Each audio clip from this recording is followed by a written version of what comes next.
I Well, hey there, Arlina. I am so excited to have you here today on the Confident Sober Women podcast. And I'm going to turn the mic over to you and let you share a little bit about your story, and then we're going to chat. Awesome. Well, thank you so much for having me. First of all, it's always an honor and a privilege to be able to share my story so that it might help somebody else identify and get the solutions they need. Um, but in regards to sort of how we got here is, I started drinking and using when I was very young.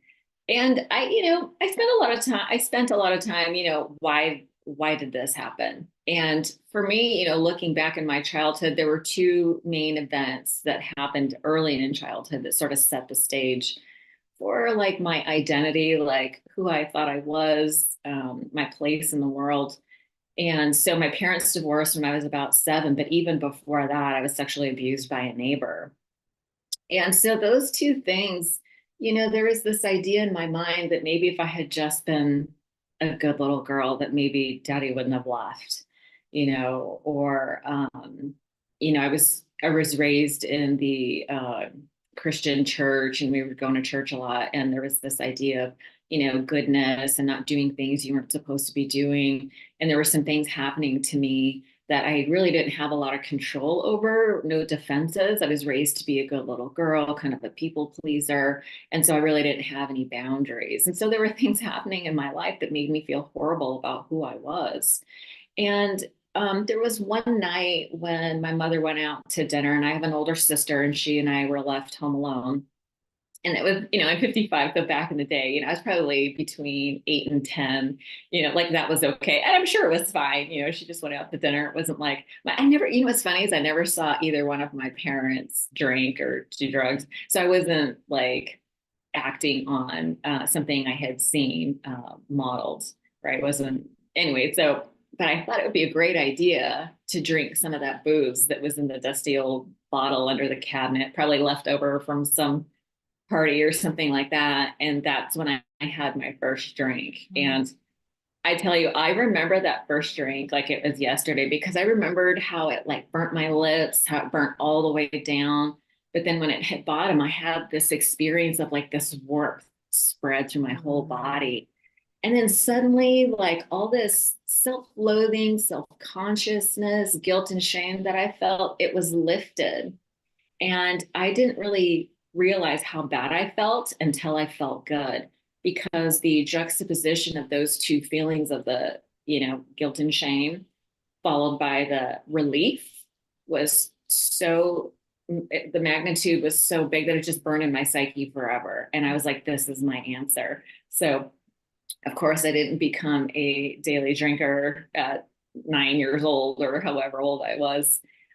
It really kicked in my early teens, and then that's what kind of set this pattern of behavior of seeking relief, Mhm. seeking escape. I never felt like I belonged anywhere because I had this low self-esteem, and we grew up kind of poor. I was in a house, so I didn't think that we were, because I knew people who were really poor, but I had all these ideas about money, about you struggling to get what you wanted in life, like nothing was going to be given to me.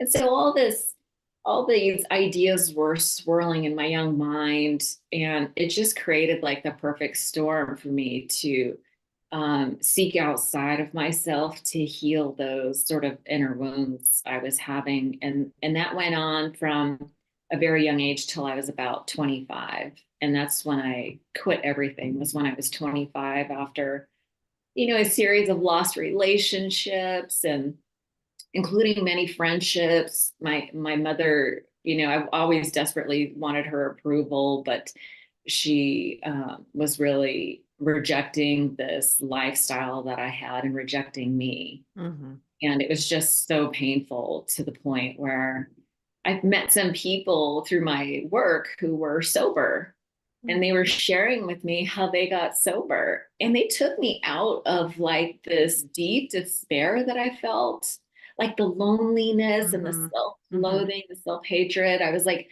doing all these crazy things when I was drinking that didn't make any sense. I'm like, this is not who I am. But I was like powerless to stop it. Mhm.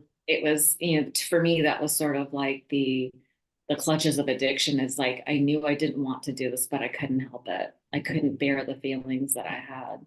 So these two guys sort of ushered me into a 12-step program and quickly turned me over to the women, and that kind of began my journey. So like I said, I'm 55 now. This year I'll be 30 years sober, and Wow. I've developed, I was taught a bunch of tools and practices that help not only with emotion management, but that to help me heal all that trauma that I experienced when I was growing up. Hmm. Wow. Wow. 30 years sober. That's incredible. Way to Yeah, go. yeah, that's April, at the end of April. But That's yeah, incredible. thank So you. thank you so much for sharing all that and just in such a vulnerable way. I know that this is how we do it, right? This is how it works. We spread the message of hope by sharing our truth, our stories, our feelings, really about what was going on, feelings about ourselves, feeling about what was missing in ourselves, and this is how we help other people. And I know that you were raised up in your recovery to do that, just as I was through in the 12-step programs. And there's a reason why it works, right?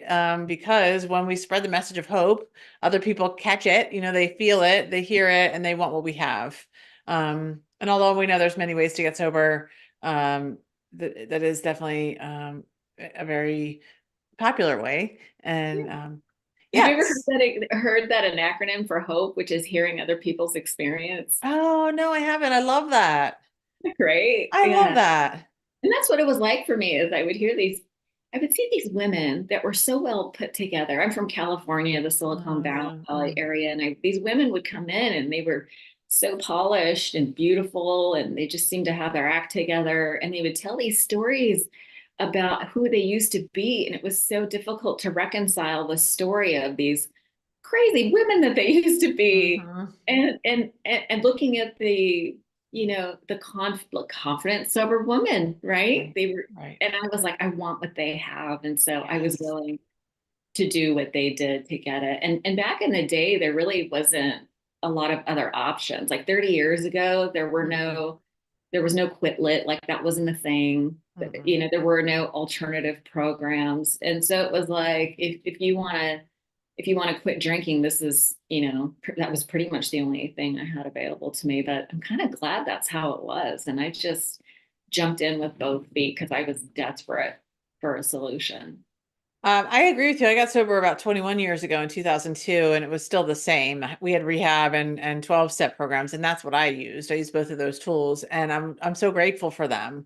For me, I mean, I didn't know any better, so for me, it's what worked. And I learned how to follow directions, and Yeah. I just did what I was told to do, and I slowly but surely changed over time. And then, with time, after I was sober, like for me, it was a couple years. I think a lot of times once we get to that year mark, right, 1 to 5 years, we start to really crave more, right? We want, for me, and for many of the women that I work with, there's this desire to have more Mhm. recovery, more growth. And so I started like layering on other things, therapy, alternative treatments, quit lit, Yeah.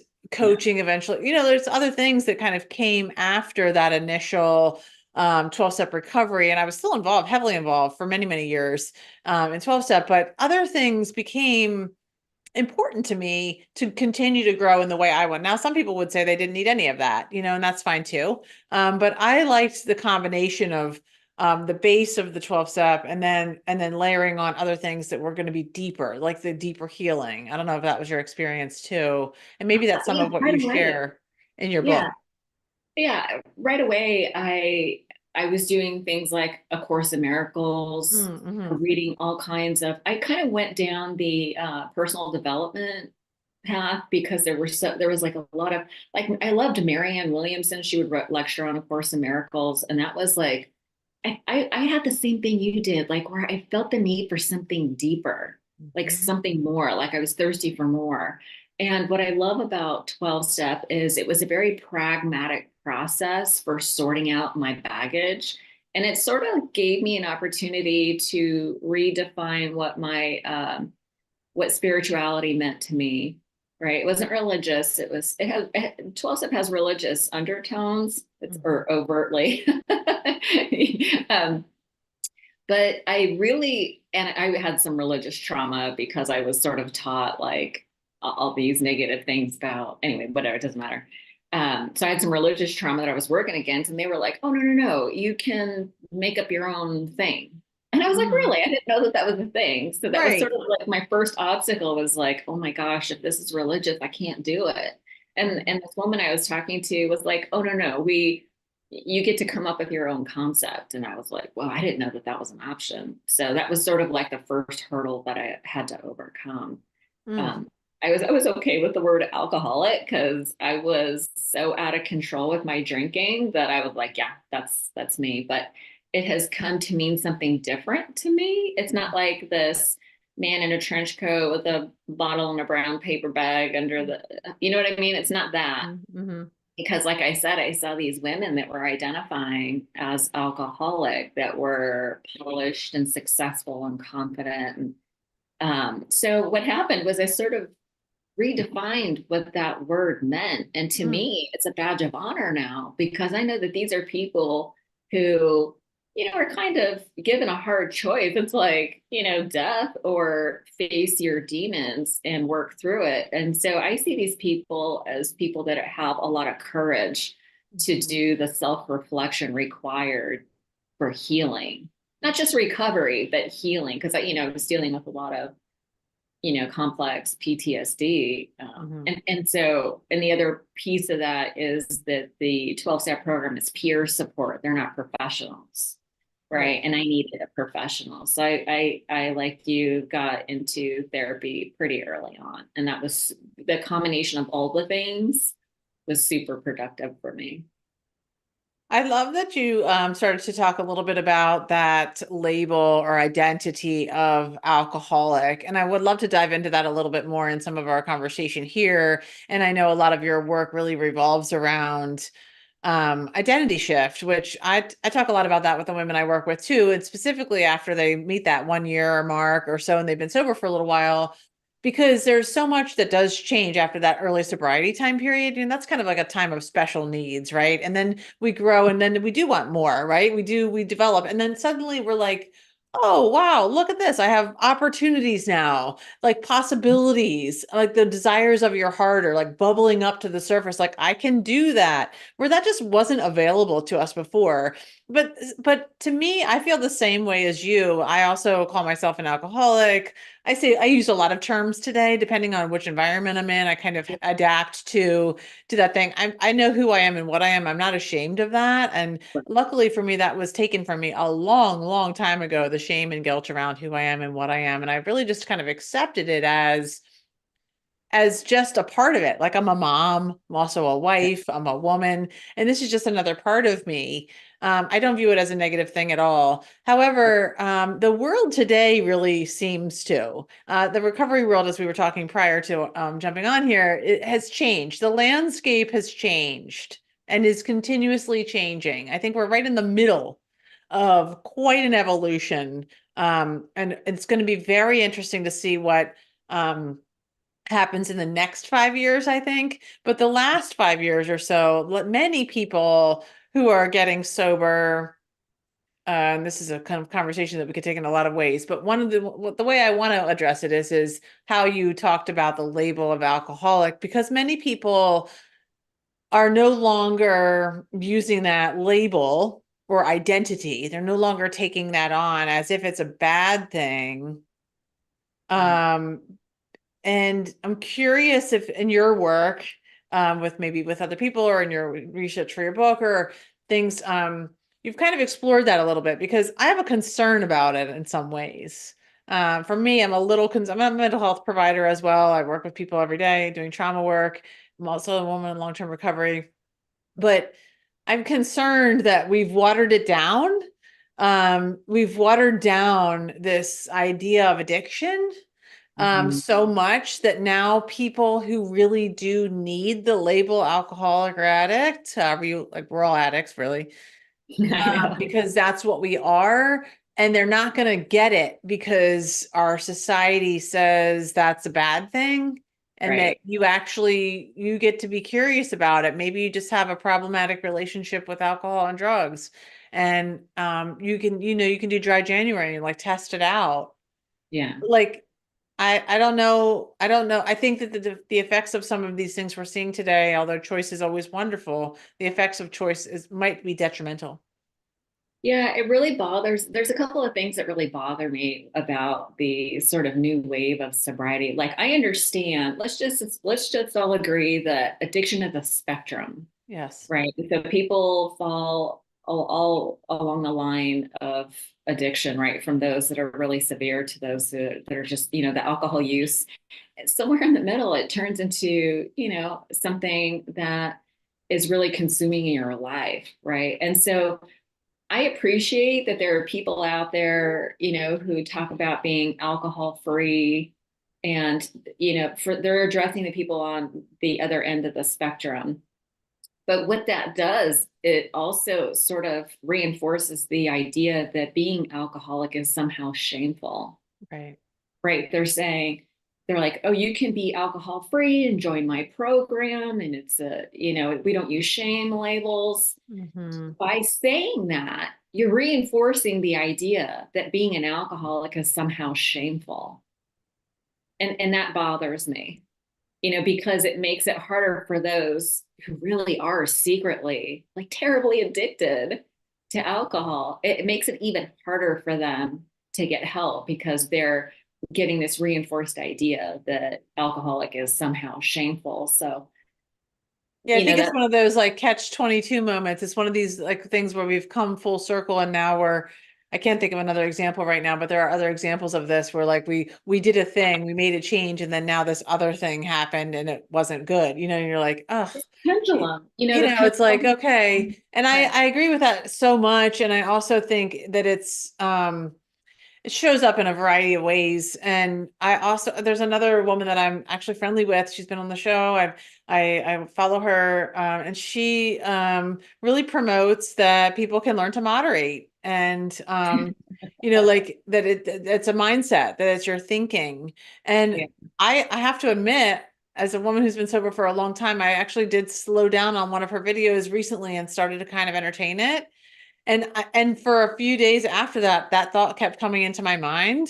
And I was Yeah. like, wow, this is not okay. Like, this is not okay and not helpful. Because although there might be a few people out there, there probably are some that can moderate their drinking. Alcohol and all drugs, they're all alcohol in any form in any person is an addictive substance. It Yeah. doesn't matter who you are. It's a poisonous addictive substance. So as soon as you put it in, you're consuming something that is addictive. And so being able to moderate, particularly if you're somebody who's had a problem with alcohol, um, it's just scary messaging for me. It just made me scared because I know my thinking went right down that path. I was like, well, gosh. And I actually for a second thought, like, I have been sober for a long time. Like maybe I could learn to moderate. We know more now. Maybe there's more for me today. And that is frightening.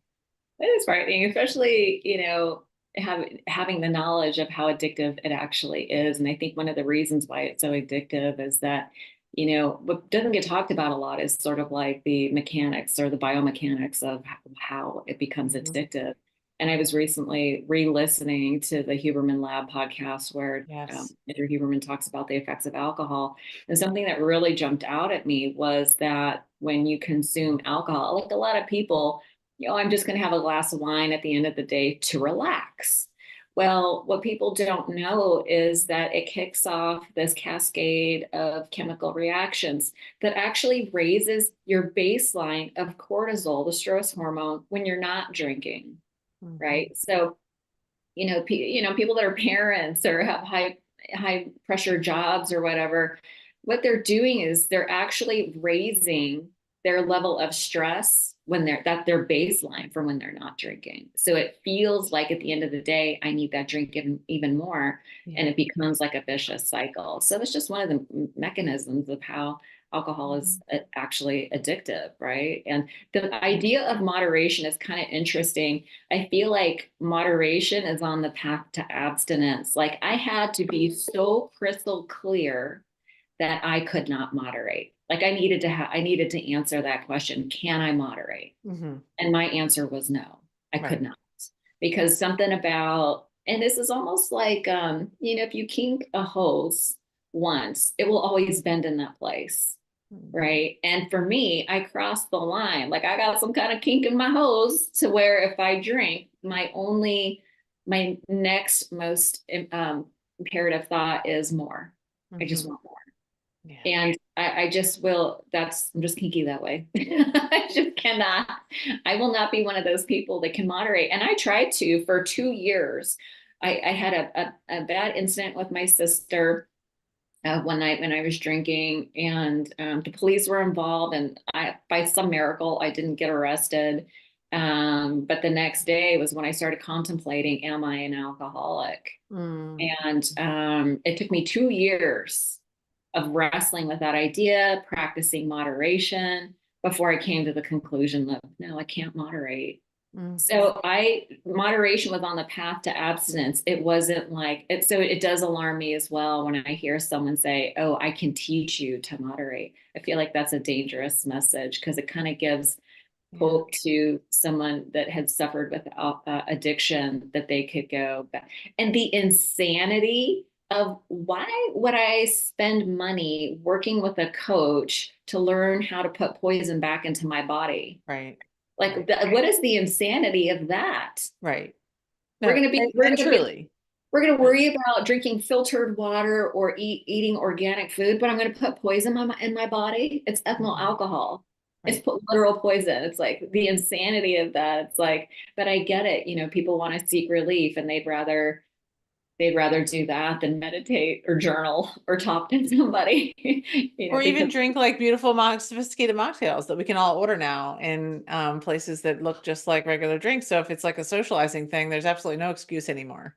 yeah, Um, so this identity shift that starts to happen, whether you want to call yourself an alcoholic or not, that's really your business. It's not yeah, our business, right? Like I yeah, choose to do that. I also say I'm a woman in long-term sobriety. I also say I'm in recovery. I mean, depending on what community I'm in, I might say things one way or the other, but how you feel you want to say that is really personal. And so yeah, if you're listening to this and you're like, oh, these ladies are crazy or whatever, and you don't agree, that's completely fine. Like you do you, girl. And as long as you are staying the way you want. And even if that doesn't mean you're sober, if you have what you want in your life, you have freedom, you yeah, have joy, you yeah, are doing the things that you say you want to do, then, then go for it, And if that works for you with alcohol, then that's completely fine. That's not for us to say. It doesn't work for me and it doesn't work for Arlina, but it might work for you and that's fine. But most of the time, what I see and what I'm sure you do too is that people do not have freedom and joy and presence in their life. They do not have uh time with their kids that they are enjoying. There's just a lot that's lacking. So the identity shift that happens when you are sober for a little while and you start to name yourself on these things and to start to figure out who you are now. Who are you now as a sober woman? What do you want? I mean, this is the major stuff that I think happens after we stay sober for a little while, right? And the things that I love to really point out and work with women on, and maybe you do too. And I'd love to hear your perspective on that stage and kind of like how you help people to really do that shift and really step into their new identity. Yeah, no, I love it because you actually said the question, like the three most important questions you can ask yourself at any given time, because we're always constantly evolving, right? We're growing, we're evolving, Mm-hmm. and we're changing. And so it's important to periodically ask the three big questions. Who am I? What do I want? And how do I want to spend my time? Mm-hmm. Right? Like those are three really important questions that we need to ask periodically. Yeah. And especially in the beginning of sobriety, because, truth be told, if you're getting sober, it's because drinking is a problem. And it's a problem because we are not behaving in a way that we feel good about, right? Either we're so stressed out or hungover or whatever that we're snapping at our kids, or we're not performing well at work, or there's a variety, feel well, there's a variety of reasons, gaining weight, I mean there's so many. And so it's important at the beginning to decide, who am I really? And when I got sober, I was young, I always thought I was this fun party girl, that I was footloose and fancy free. And I just like had this idea about who I thought I was. I was funnier when I was drinking, you know, I Mm-hmm. was more fun. I was, you know, bold and willing to say things and be funny. And so when I got sober, I was like, uh-oh, you know, who am I going to be now? Like, am I, is like the fun is over. Just, you know, get out the knitting needles and the, you know, where is my cat? You know, life is over. You know, I'm just going to sit by the fire in my rocking chair and life is over. But nothing could have been further from the truth. But I had to identify some character traits that I wanted to adopt. Right. And, you know, we're just coming off of the, I don't know when this is going to publish, but, you know, everybody has these New Year's resolutions. And by mid January, all the resolutions are gone. Right. So I like to think of, instead of, you know, goal oriented resolutions, I like to think about evolving into personality character traits. Like if I want to, like, I'm always like wanting to be more efficient or organized, or, you know, because that's the type of person that ends up doing the goal that I wanted. So if I want to do well in my business, let's say, you know, then I need to be organized. And so I have this little writing exercise of, it's almost like a daily 10 step where I kind of look over the day and see, you know, what character trait did I want to develop? It's like, okay, I wanted to be organized or efficient. Where was I inefficient? And how did that make me feel? Like, in what case was I inefficient, and what could I do differently? You know, Mm. so that I can progress towards this goal of having a successful business or meeting my business goals. Right. And so, you know, doing this, so it sort of starts to, like, if I were to be a successful businesswoman, what character traits would she have? If I wanted to be a good wife or a good friend or a good mom, what character traits would I need to have? So it's an identity, because when we identify with these character traits, that actually ends up leading us to where our goals want to be anyway. Mm-hmm. So, but you know, I do a self-esteem class because a lot of times women don't even know what they want anymore. It's like we're so disassociated from our Mm-hmm. feelings that we don't even know what we want anymore. This alcohol has this numbing effect on our lives where we don't feel Right. joy, but we don't feel the pain, but we also don't feel the joy. And joy is really the compass to our purpose, Right. right? That internal feeling of like, am I living my purpose? How do I feel? And following your heart is really important. But when we're numbing that out, it's like you can't even hear that still small voice anymore. Yeah. So, you know, having a process to sort of deal with the guilt and shame that comes out of an experience or a period of time of, you know, wrestling with the addiction. You know, because self-esteem is esteem for myself. It's like I said I was going to do this hard thing. It's like keeping my word to myself. Yeah. And so I think one of the practical tools that you can use to start rebuilding that is to make really small goals. Not these Mm-hmm. huge sweeping goals.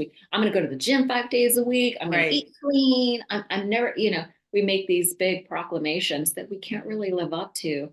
Right. So my recommendation is to be very pragmatic and start with little teeny small goals. It's like, Mm-hmm. you know what? I'm going to put more protein in my body so that at the end of the day, my willpower has a little bit of substance to draw from. You know, I'm going to, you know, put a reminder on my cell phone to drink water throughout the day. There's all these apps for drinking more water. Yeah. So just, and then I do them, and then I start to notice like, oh, I am keeping my word to myself. Mm-hmm. Right? Changing that internal dialogue about how I talk to myself. That's another big one. Yeah. Um, Giving myself the grace that I would give my best friend. I treat, you know, I will forgive and offer empathy and compassion to my friends. So I need to give that same sort of um, love and grace to myself. And Mm-hmm. that builds momentum, right? And once you have a little bit momentum, you can start with the bigger goals. But to me, that's sort of what sometimes we need to raise the level of our self esteem so that we feel worthy of doing the harder things like getting sober. Yeah. Sometimes that comes first, but I've seen people who really need to build their self esteem because it sort of have this idea or this belief that we only allow into our lives what we believe we deserve on a subconscious level, right? So, and our outward life is a reflection of that. So, as we raise the level of our self esteem, we're able to receive better solutions and just receive in general. Oh my gosh, you said so much good stuff there. The two really the big things that stood out to me that I just want to highlight and repeat because it's so important is making tiny changes that are done consistently over time every single day leads to that humongous transformation, right? So when we talk about sustainable change, you're right. Making these big sweeping things, I'm going to go to the gym 6 days a week, or I'm only going to eat no Processed non-processed foods chicken. after you've been living a lifestyle that doesn't support either one of those things most Right. likely is going to fail after a few days and you're going to get really burnt out and stressed out and then you're not going to feel good about yourself.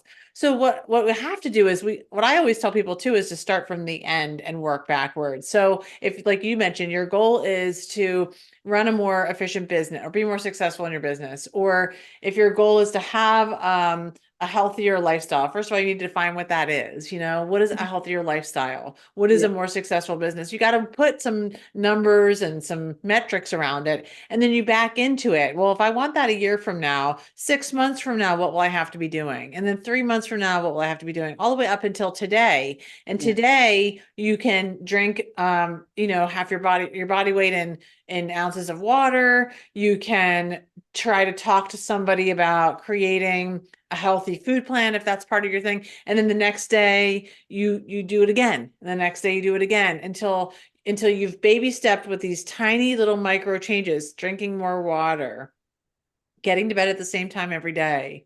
You know, slowly but surely you're layering on all of these micro changes because you've done them consistently every single day. At the end of the year, you're darn well going to be way towards that goal, if not surpassed it, because you shot too low.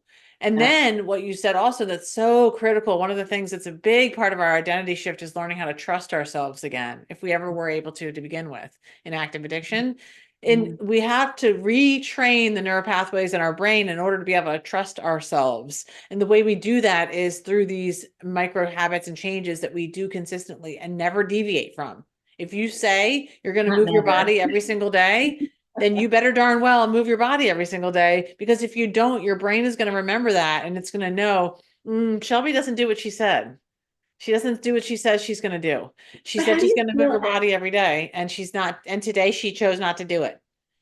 Yeah, but how do you feel? How do you allow for like, I mean, that sounds a little bit like perfectionism, which like I am the one thing I am consistent about is inconsistency.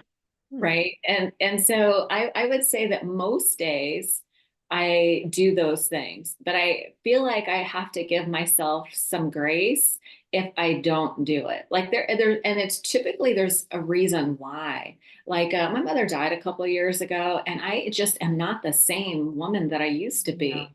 no. Right. And I go through ebbs and flows. And so for me, I have to allow myself a little bit like when I don't do what I say I'm going to do in a like there it's a funny thing, right? It's a paradox, right? Because there does like a hard line is good, accountability is good, but I have to have some measure of grace for myself when I because we all the truth of the matter is we all know what we're supposed to be doing, but we don't do it. Well, the point of sustainable change is to create it's not perfectionism, and I'm definitely not that at all. And I extend a lot of grace to myself. And frankly, I think I've swung the pendulum too far to now where I'm at the point where I'm like, Yeah. well, I But made it yeah, to the right. gym. I should be proud of myself. Like, I think we can go too far. And I feel We like can I'm go too far. experiencing that now. I've taken it too far. So what Yeah. I'm saying is we don't have to be perfect at anything. We just have to have the idea has to be there. So if you say, for example, if you say you're gonna and that's why there needs to be metrics and like some measurement around it too. And then Yeah. there's grace. But if you say you're going to move Mhm. your body every day, like you say, if you make a commitment that 90% of the week or whatever, or 6 out of 7 days, you're going to move your body for at least 30 minutes. That doesn't mean you need to be at the gym hammering it out with like meatheads every day or running a marathon. But there's absolutely no reason why you can't go in your closet and set up a Yoga by Adrienne video and do it for 30 minutes, right? Or Do you know what I mean? So like yeah, we we can adjust ourselves. Like there was times when I was in a very low, like kind of a dark time 4 years ago when we were raising those teenagers that were really rascally. Mhm. And we were in some real tough times, and I was not well.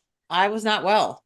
Mhm. And so I would go to the gym at 5 a.m., like I said I was going to do, and I would get on the treadmill and I put it on like 3, and Yeah. I would just walk. Move. Or Yeah. sometimes I just laid on the mat and I just did dynamic stretching or whatever. I'm like, you know what? I made it here, Yeah. and that's what I can do today. Um, James Clear's book, Atomic Habits, he yes. says it's better to show up Yeah. and even if it's than to skip it, it's just show up and do Yeah. 5 minutes and do what you can do rather than skipping. And so that's what I'm suggesting. Like if you're traveling and you've said you're not going to eat processed foods, like you've made a commitment, or sugar, like you don't eat sugar, but you're traveling, which we do frequently because we have kids in college and we're stopping at rest stops and different things. Like you do have to make intentional choices. And this is kind of the problem with a lot of the parts of our world today. Like we just want to haphazardly move through life and not intentionally be in charge of our lives, but we need to be, if we want to have the things we want and we want to do the things we say we want to do, there has to be intentionality around it. We can't haphazard it. So then that means you need to intentionally be thinking about, well, I know I'm going to be traveling in the car for 8 hours or 2 times this weekend. So I need to pack healthy snacks. Right. I need to have my big bottle of water.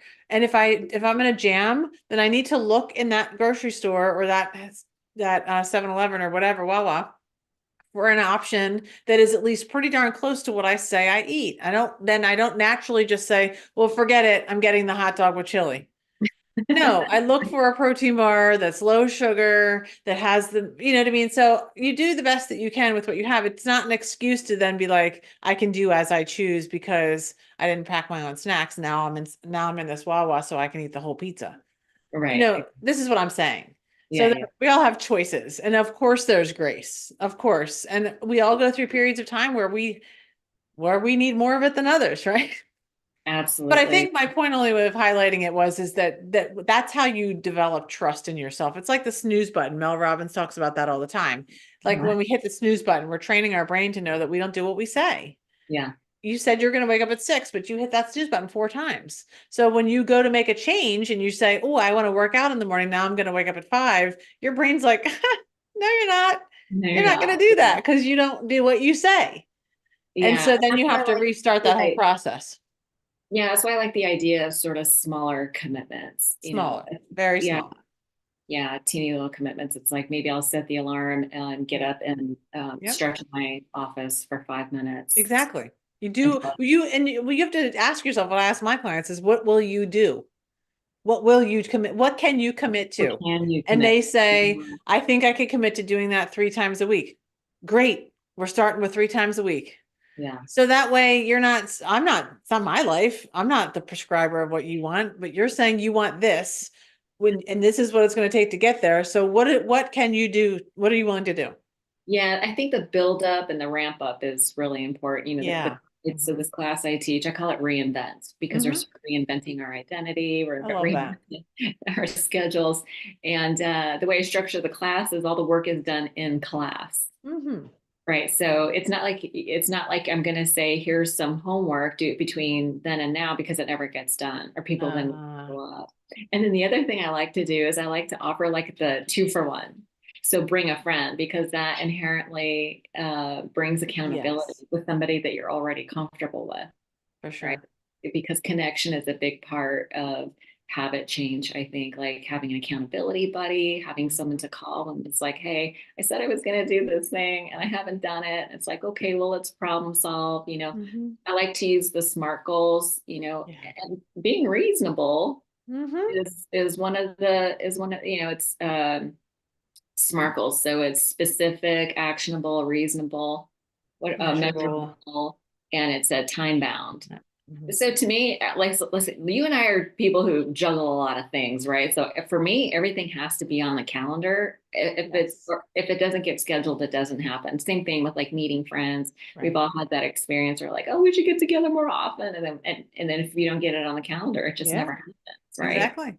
So that That's that time, intentionality piece. That's what like, and it also comes down to like, what are your values? I do a lot of personal core value work with my clients and like helping them discover what those are for you. Because if when you know what they are, then you're making decisions based on those values, and your brain already knows what your values are too. So So when you smart. go against them and you're not in alignment, then things like anxiety show up, and then you're not well, you're not right. And so, if you're saying friendship or connection is a value of yours, and then you look at your calendar and there's no sign of any of that, well, then either that isn't a value of yours, which is fine, or you're just not living according to your values. So like that needs to change. And so what can you do it but to make a commitment to yourself?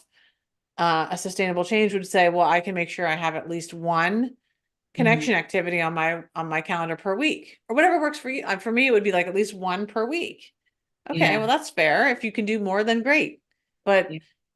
I think that we also sometimes, and maybe see what you think about this, like I think that we underestimate what we're capable of. Oh, 100%. We underestimate it. I mean, I did 75 hard a couple times in the last 2 years, and Oh, I good did for live hard. you.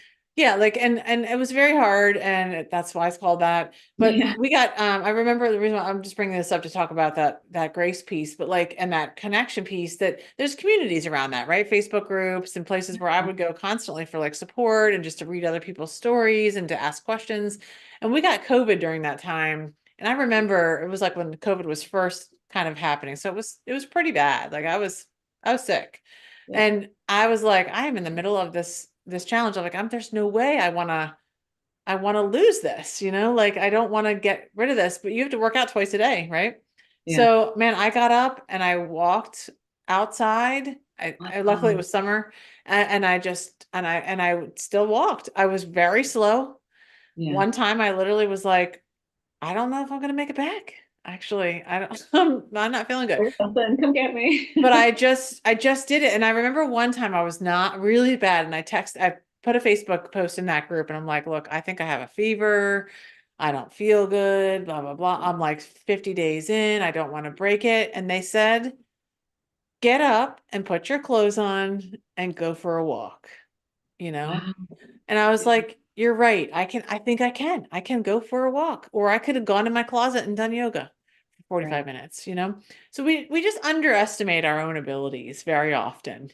Absolutely. And I think it's not to be hard on ourselves. It's not to beat ourselves up, but sometimes we just don't give ourselves enough credit for what we're capable of. And if you got sober, if you're a woman that already got sober, you did like one of the hardest things ever. If you had a Yeah. baby, I had 3 children. I grew 3 other lives inside of my body and then delivered them into the world to become young adults. Like that is really hard. That's a really hard thing, right? And so we've already done a lot of hard things in this world. And I know you have too. So Yeah. I just think we underestimate our abilities. Yeah, there's this idea that we overestimate what we can do in the short term and underestimate what we can do in the long term. So sometimes it's a perspective of time, Yeah. you Yeah. know. So Totally. there's just many ways to reach the same goal. So tell us a little bit about your book, and I want to make sure the audience hears about that and kind of the general gist and when we can expect it. Yeah, so it's so interesting because I've been doing I have a podcast as well, the One Day at a Time Recovery podcast, and I've been doing it for about 8 years. And over the time, I've interviewed a lot of people who get sober in a variety of ways. Mhm. And I honor all paths, but I kept hearing some reoccurring themes from people who say, I didn't do 12 step and here's why. And one was the term alcoholic, which we've already discussed. But that's a hurdle that you can overcome, right? You can just not use that word. There's other it doesn't have to be the barrier, right? Yeah. But you can use it, and by reframing what that means. And that was one of the ideas that I learned early on in my recovery, was that I could reframe what things meant to me. Hmm. Yeah, especially, and then the idea that it was religious, right? And I heard that if you have a problem with God, chances are you have a problem with someone else's God, right? And so this idea that I could come up with something that made sense to me. That was Mm-hmm. another way to get over that barrier. Um, Another one I hear all the time is this: people wrestle with the idea of powerlessness, right? And like I was on a meeting yesterday that it was a women's non 12 step meeting. It's a women's, and I really like those meetings. But this gal came on who was in her early 70s, I think, and she was talking about how she went to her first 12-step meeting 37 years ago, and she had 6 days sober. Mm, And she was saying all these things. It's like, oh, I didn't like no one is the boss of me. So she wasn't willing to accept help. And then mm, she was saying things like the powerlessness thing really bothered. She's like, I'm not powerless. I own a mhm, business. I'm raising kids. It's like I'm a powerful person. And it took everything in me not to type in the chat that it's powerless over alcohol. People leave off those two little words that yeah, change the whole perspective of the idea. yeah, And I would argue that everybody is powerless over alcohol in the sense that mhm, alcohol is a chemical that you ingest. It kicks off a cascade of chemical reactions. It affects your brain in a certain way. mhm, And it's a chemical, it's a cause and effect. It can always be relied on. You drink the alcohol, you get an effect. And mhm, everybody experiences the effect. There's no people that drink a lot obviously have a higher tolerance, and so their effects are different. But if you ingest alcohol, you're going to experience an effect. And so I would argue that everybody, in a sense, is powerless over alcohol. yeah, But people get so hung up yeah, on these, people are getting hung up on these barriers. And what I want to suggest with compassion, it's like, yeah, your feelings are valid. Like if I thought somebody was telling me that I had to be like this meek, subservient, powerless, like that, none of that sounds attractive to me. And so I'm with you on that. The yeah, good news is that's not what they're saying. right. That's not it. That's not the message. The message is not that you're powerless. The message is you are powerful. That you actually, when you put this stuff down with the support and help of others, because that was another thing she said, oh, all they told me was to stop drinking. And I thought, there is a whole book filled Right. with all kinds of messages. That is not the product. And so that kind of leads me to the last thing that people typically get hung up on, which is the people. Mhm, So a lot of times the people in the programs will say things that are not in alignment with what the actual organization says. right, Right? There's no time, there's no place in any of the literature that says this way is the only way. In right. fact, the only requirement is just a desire to stop drinking. You Yeah, don't even actually have to stop drinking, right? right. There's no have to, there's like suggestions. And Right. so whenever I hear these stories, I just feel so compelled to be like, hey, guess what? That's not a thing. Like that is not a barrier that you need to get hung up on. There's another way of looking at it Mhm. because like I said before, the hill I will die on is the 12 steps are a worthy endeavor. Even Yeah. if and I'm not saying that if you do it, you'll stay sober forever. I'm not saying you have to go to meetings for the rest of your life. I'm just saying that if you go through the steps with a sponsor, a kind, compassionate, sane person, like we're not all, it's not exactly the hotbed of mental health, but if you get a good sponsor, you look for someone who has what you want and you ask them how they got through the process, that you will have a transformational experience. Like I can Totally almost agree. to you that you will have a transformational experience. Yeah. Like you don't have to understand why it works, it just does. And I think that so many people, we all like, especially the old timers, we know that, like we've been around the program a long time, like, that, but Yeah. for some reason, it doesn't always get translated that way with words in the rooms. And Yeah. so people don't always hear that. And hopefully other women are hearing us say things like that. And so if you did have a bad experience with 12 step or you're contemplating going or whatever, I hope that these words are helpful for you. What I always tell my clients is if you're new, like you should go and try it, and just listen to for the feelings, because it's very easy to compare out. I just had a client today, like she was just talking about how she heard all these stories and she's like, oh, I'm not that bad. And I'm like, you might not be. And that's fine. But like you can relate to the desperation, to the sadness, to the despair people are sharing. So, um, And the hope and the encouragement, man, I gotta yeah. tell you, I have never had so much fun as I have at 12 step meetings because Yeah. these are people who love to have fun. They're done. Yeah. You can, it's like, I don't know. I've been to meetings where I laugh and cry in the same meeting, and Yeah. people become, because you're sharing your story, you get really good at sharing, and people are great storytellers. And I met Mhm. some amazing people. I also was told early on to be careful of certain things. And so that's why I wrote this book, because I want to say, hey, there are some things that you need to be aware of, because I want people to get through the 12 steps safely, right? And the steps are one thing, and the people are a different. There's two components. It's the steps and the people, Mhm. right? When we call the people the fellowship, and the fellowship can be hugely helpful, but they are often the reason people leave, Yeah, totally agree. right? And I've heard some terrible stories. And so, what I I agree. want to say is that they do not represent the organization as a whole. Mhm. Just because you had one, maybe even a group. I've heard some people talk about how, they brought some problem to the group, and the group was like, yeah, we're not going to address this.